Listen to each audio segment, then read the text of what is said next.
This whole thing started, had a dream. I'm walking through the field and I see a gun. And in my dream, I look down at the gun and I realize I don't know anything about guns. I know zero about guns. I just wanted to figure out what would it take for me to actually bring a gun into my house. Folks, we are not part of the equation as to when we're going to need to rise up and defend ourselves. I want to be the kind of person that can defend others, myself, my family, my neighbors. I grabbed my wife and I was like, we're gonna go try a bunch of different guns. And I don't want the police responding to something that has already happened to my family.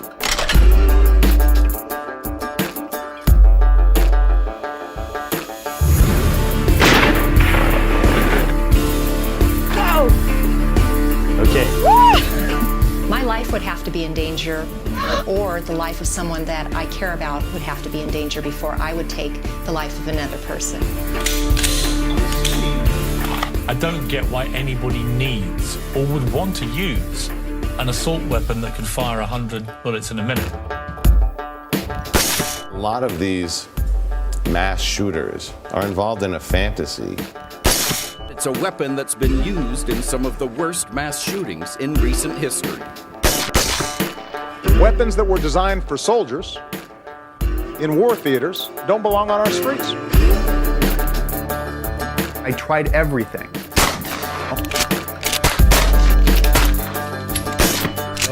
Hello. Our government doesn't want us to have guns. I tried pretty much everything you can get.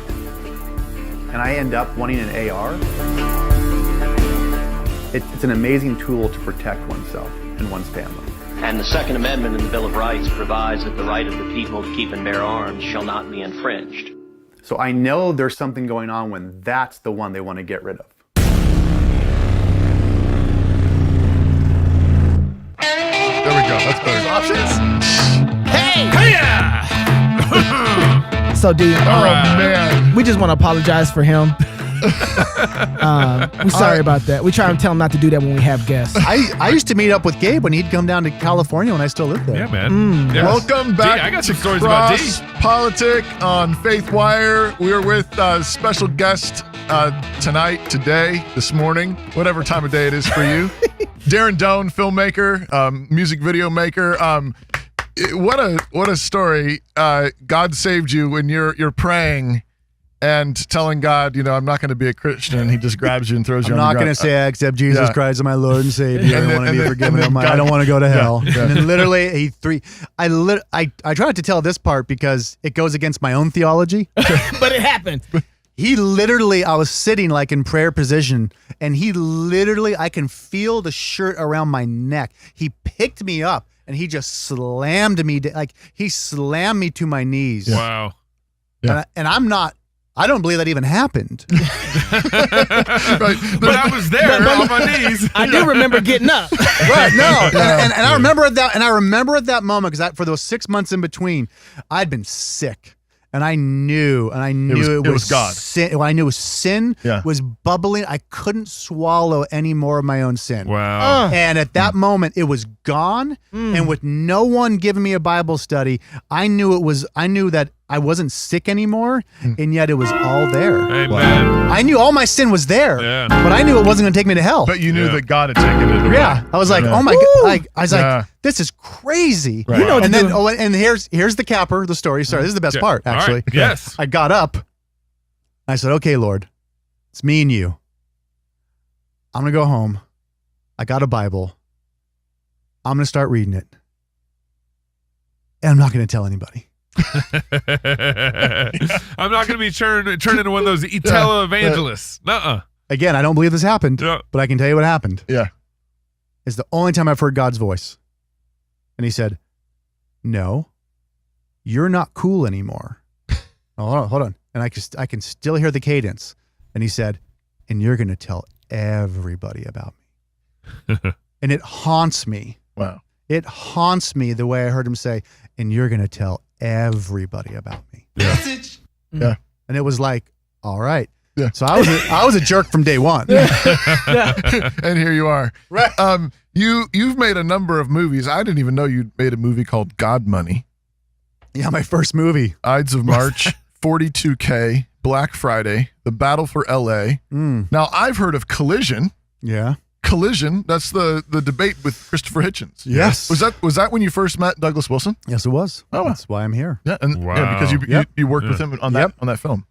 And then of course I know Unstoppable. That's with Kirk Cameron, right? Yes. Yep. And Saving Christmas. Yes. It also says you starred in that. Oh, you did star in that. Did. I it's did you star. and Kirk. You're just not figuring it You're out. the guy. You're the guy. I knew that. David, you're in that one. Yeah, I am. In that too. Without a beard. Against my will, Darren put me in. He's like, you're going to do this. Without a beard, right? Yeah, without a beard. Without a beard. If you want to see Chocolate Knox without with a no beard. beard. That's it. Saving Christmas. Yeah. Right. That's right. And then Free Speech Apocalypse. Yes. Which is about Pastor Doug Wilson's Indiana visit. excitement in at Indiana University Yes. at the Kinsey Institute. Sort of my follow-up to Collision Yeah. was, where's Doug today?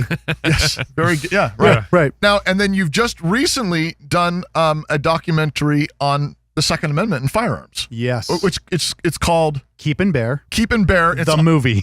The movie. Yeah, I just thought, It's on why not? Amazon. Why Okay. not own it, right? And it's on Amazon Prime? Amazon Prime. Okay, and how's it doing?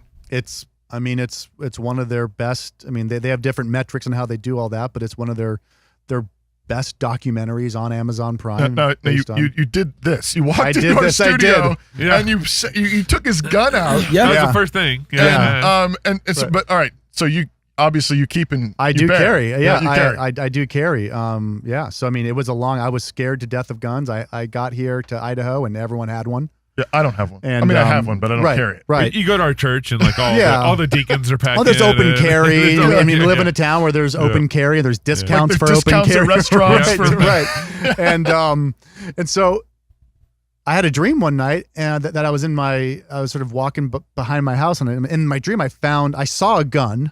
Okay. Not a revolver, but an actual, whatever we call these. Like a rifle or a, No, like a handgun. Yeah. And in my dream, I remember thinking, I don't know what to do. I don't know what to do.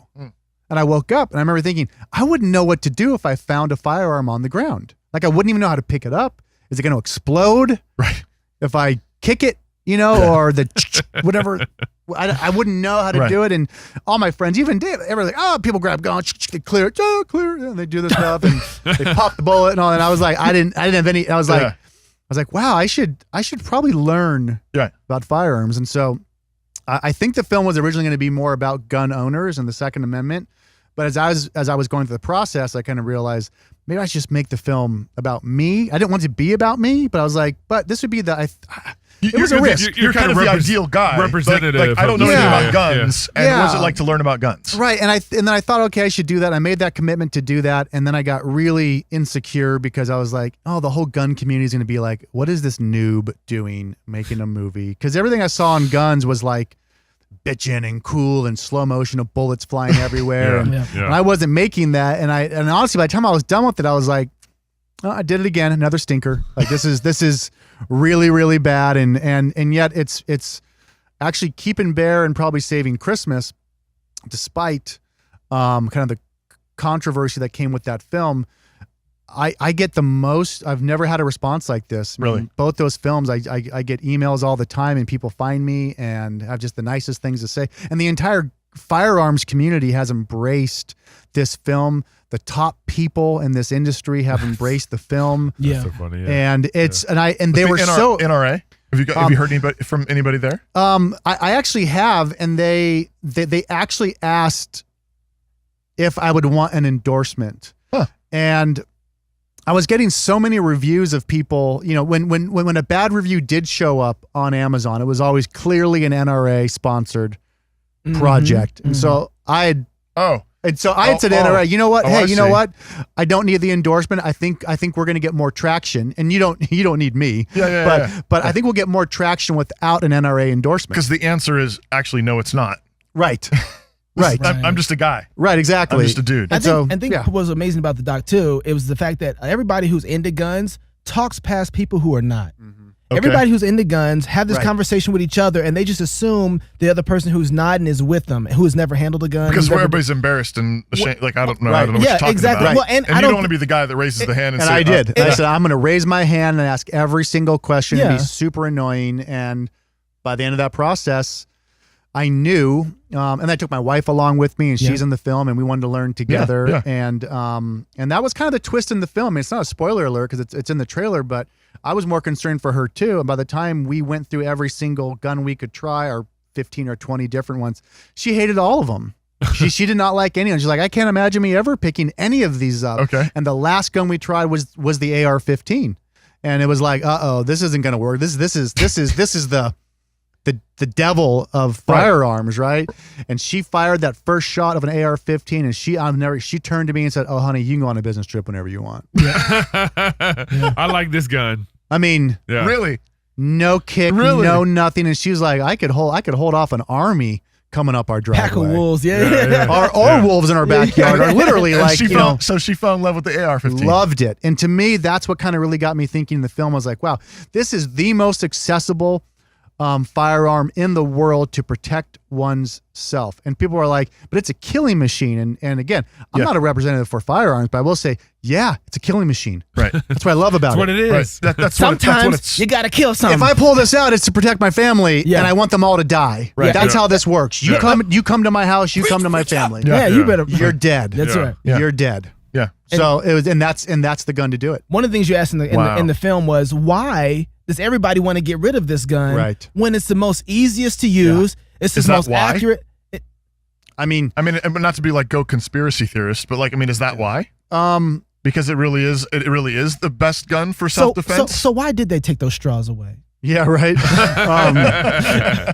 I think there's a combination of, and it goes away. No one's talking about guns anymore. Not until the next big shooting. Well, Right. But then it goes away, and I mean, we've It seen hypes this. up, it We've comes seen back this down. so many times. I think people have a natural fear when they see something is really effective at taking human life. Right. You know, look, liberals are really good at that. Liberals are really good at reading the Bible and seeing what's actually there, and liberals are also really, really good at understanding what's really, really good at taking lives. Yeah. Abortion doctors. Absolutely. Yeah. Right. Yeah. They know what it is. They know how to do it. They can look at the Bible and go, hey, there's a dragon in the first part of the Bible and a dragon at the end. Right. And evangelicals are like, you're reaching. That's so real. Because the liberals, they don't believe it. Right. So they can There's say nothing to lose they for their can say what's denomination. exactly there. Right. And then be like, and then laugh it off. And Right. Be like, isn't that hilarious? Right. But the conservatives actually claim to believe it. So that's what's amazing about Jordan Peterson, though, because he doesn't come to it in the same way that conservative Christians do, as far as the Bible, talking about the Right, Bible. yeah. And so he sees all these archetypes, and he sees, Right, he's like, oh, here's a tree, there's a tree, there's a dragon, there's a dragon. Right. Well, and the reason why everyone loves Jordan Peterson is because no one thinks he really believes the Bible. Right. Well, but he's still got some good biblical Oh, principles. right, exactly. At the same time, though, but no one's really threatened by Jordan Peterson. But they feel threatened by him. That's why they try and take him out, though, especially in the media. Jordan Peterson's a threat. As soon as he starts saying there's no such thing as white privilege, everybody wants to kill that man. They want to take him out, right? Or when he's willing to say, I'm not going to go along with your pronoun rules. Yeah. But take me to jail. But it's a give and take because they also go, but he doesn't think the Bible is really the word of God. So He's not that big of a threat. Yeah, it's okay. Sure. It's okay. He's got a gun, but it's not loaded. Right. Or Pretty it's not much. chambered. Absolutely. Yeah. So absolutely. he's threatening, but not to death. Yeah. The only threatening person is a person who actually believes the word of God. That's it. Why? Because people can't. And I remember not being a Christian, so I remember what it's like. It fades the longer you're in faith, right? But there is nothing more offensive than somebody who is not going to back down, who believes in an absolute. Once someone believes in an absolute, it's scary. You know, it's the who said it? I'd rather fight X amount of men as opposed to one Calvinist. I forget, Napoleon or somebody like that. There is something. Yeah. There is something about when you know somebody is not going to budge. And you can go deeper on that, just the sort of twisted aspect of our fallen nature.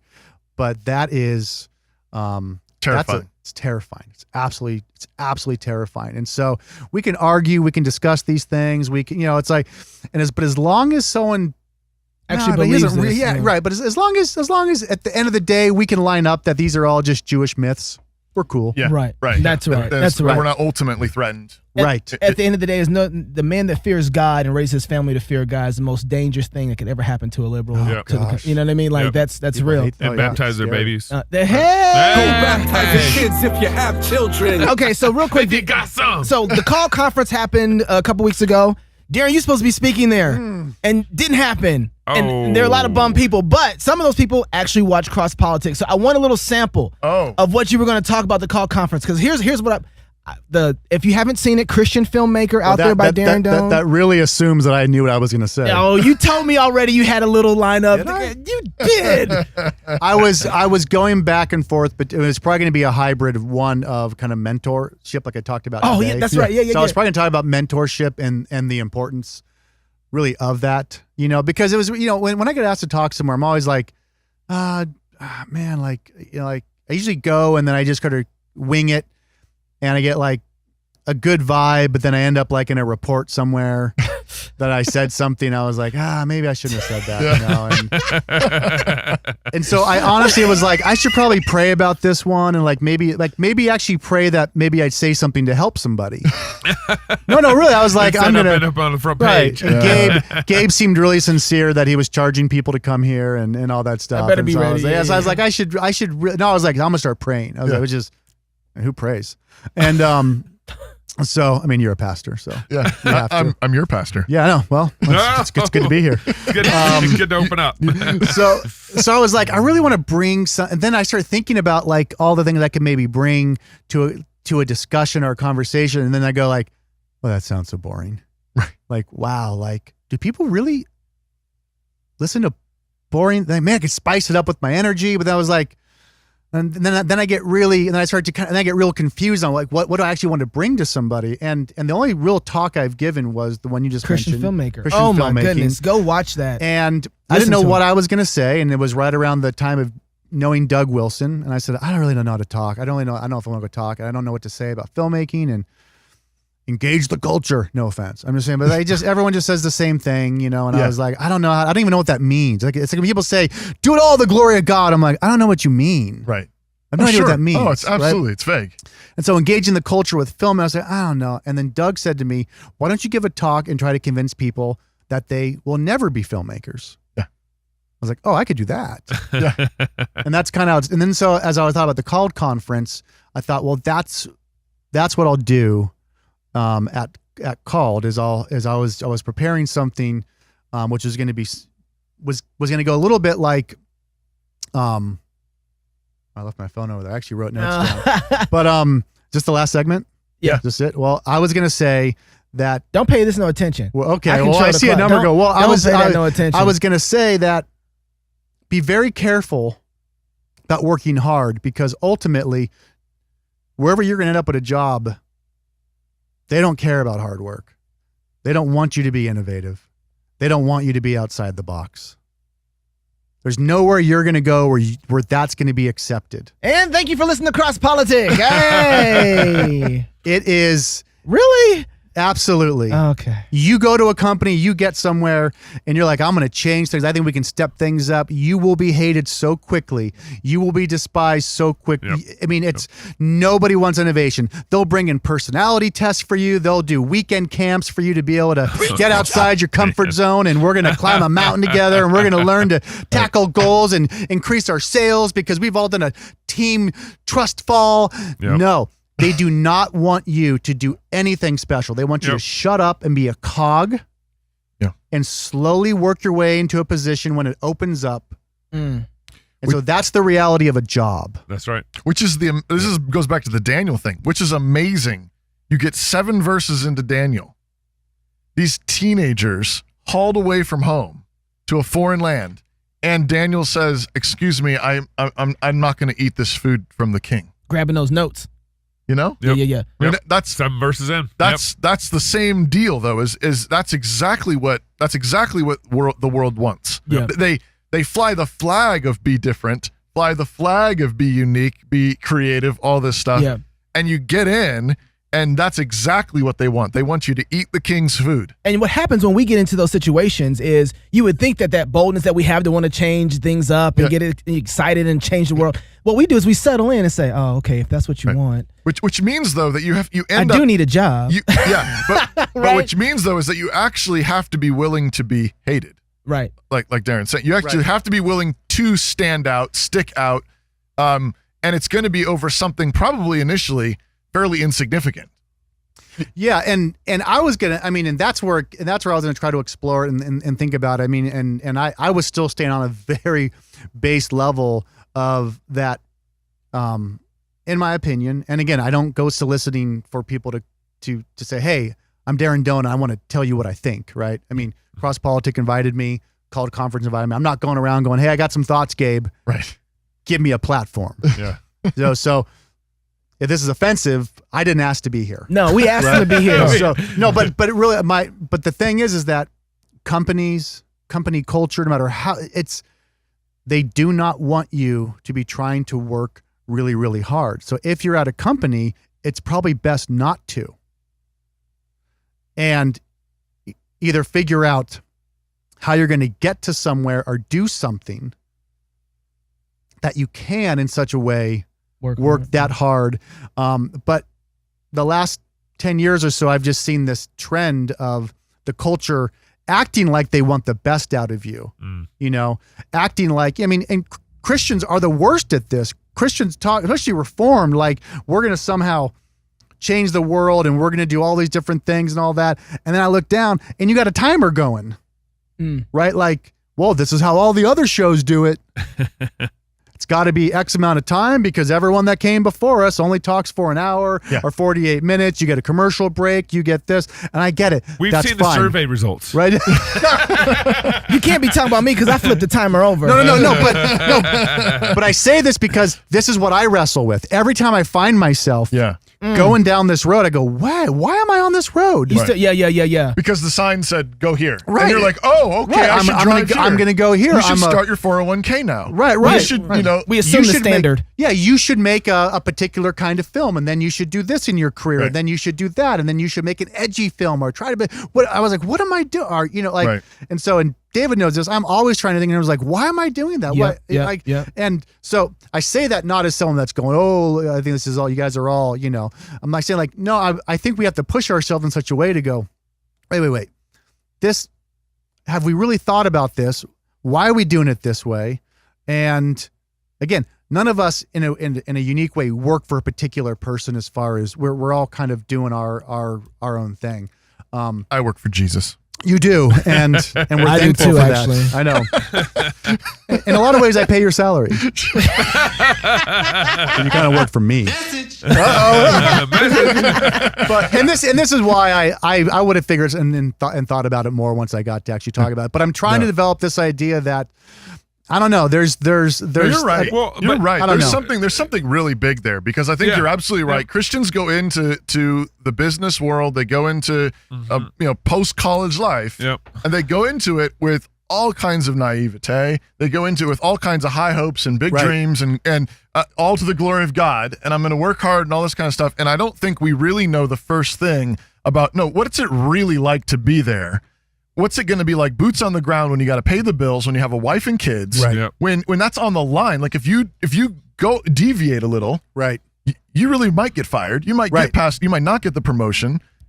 But what's the flip? I wish we could walk into, I would challenge people to walk into a place and say, listen, I want to know how you're going to gauge me in my job performance here. And I want to know what the goals are going to be that I can achieve, if not crush. And if I crush those goals, I want to know then what's my next paycheck? Yeah, exactly. And if they say, well, it's not the way things work, you just stepped into a rigged game. Let me tell you something. That's right. You got me fired from a job for thinking like that. Yes. This is.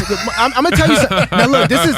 No, absolutely. Yeah, and it was. Ain't that truth? And if it wasn't for that, I wouldn't be here right now. Right. Yeah. And so, I mean, honestly, that kind of thinking is what messed up my world. Because when you pick up a camera and say you want to be a filmmaker, all you're thinking about is how good does my image look. But you're not thinking about the game. You're not thinking about. And so when I came under you, you were like, throw that out there, man. You'll figure out how to work with a camera. Let me put you on the game. And that was the most rewarding thing for me learning filmmaking. Was like I learned how to play the game a little bit. You know what I mean? And so, and it's still to this day, like we still talk about that. This keeps me sharp. Well, to that point a little bit too is like what's the predominating culture right now? Yeah. It's like you go to college, you get this degree, and you go to get this job at this company. Right. Get your cubicle. Get your cubicle. Sit in your cubicle. Right. Don't mess with anybody's hair. And eat the king's meat. But this is what it means to be a Calvinist. Yeah. Is we want you to go out and take dominion over the whole world. We want you to start businesses. We don't want you to just start families. Yeah. Exactly. Start families. Start businesses. Be innovative. Push. Keep going. But don't get me wrong. If I got to end on something, I love the guy working in the cubicle. Yeah. But if you're in the cubicle and one day you say to yourself, I don't want to be in the cubicle, okay, then all this applies. Yep. If you're going to that cubicle job and you're like, praise God, I got a job. I am so thankful to be here. And you don't have that burn but if you're looking around going like, I can't believe the way they do stuff here. Man, if I was running this place, I'd be doing this or that. So if you have that burn, then you got to get out. Right. If you don't have that burn, that's great. We love you. We need those boots on the ground. Right. Yeah, there's nothing wrong with that. Right. Until next week, love God with all your heart, soul, mind, and strength. Love your neighbor as yourself. Go fight, laugh, and feast. Darren, thanks again for coming. Thanks for having me. Appreciate you having me. Thank you. Go check it out. What is it? Keeping Bear? Keeping Bear, like the movie. Yeah. Just Google Darren Doane. What's wrong with you people? What's wrong with you? Find my old tweets. Man, you should have never left Twitter.